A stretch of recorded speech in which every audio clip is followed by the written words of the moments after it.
and it was my mistake, and I'm sorry.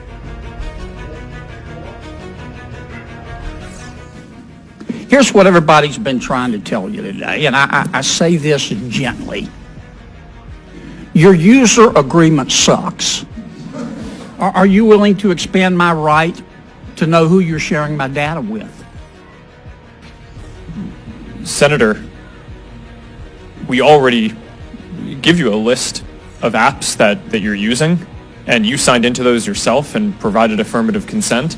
Right. As I've said before, we don't share any data on with... that user agreement. Do you have the right to put my data, a name on my data, and share it with somebody?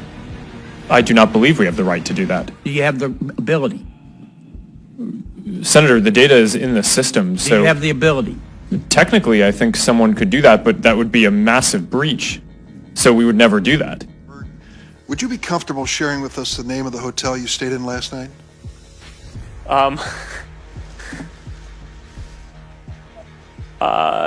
No. If you've messaged anybody this week, would you share with us the names of the people you've messaged? Senator, no, I would probably not choose to do that publicly here.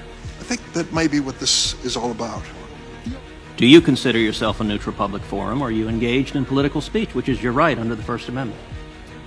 Well, Senator, our goal is certainly not to engage in political speech. I'm not that familiar with the specific legal language of the law that you speak to, so I would need to follow up with you on that.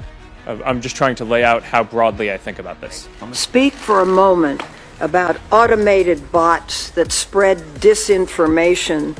What are you doing to punish those who exploit your platform in that regard? Well, you're not allowed to have a fake account on Facebook. Your content has to be authentic. Items. Is it true that, as was recently publicized, that Facebook collects the call and text histories of its users that use Android phones? Senator, we have an app called Messenger for sending messages to your Facebook friends, and that app offers people an option to sync their text messages into the messaging app, and to make it so that so you could have one app where it has both your texts and your Facebook messages in one place. We also allow people the option of... You can opt in or out of that? Yes, it is opt-in. opt out? It is opt-in. You have to affirmatively say that you want to sync that information before we get access to it. Unless you opt in, you don't collect that call and text history. That is correct. Is it an alternative to Facebook in the private sector?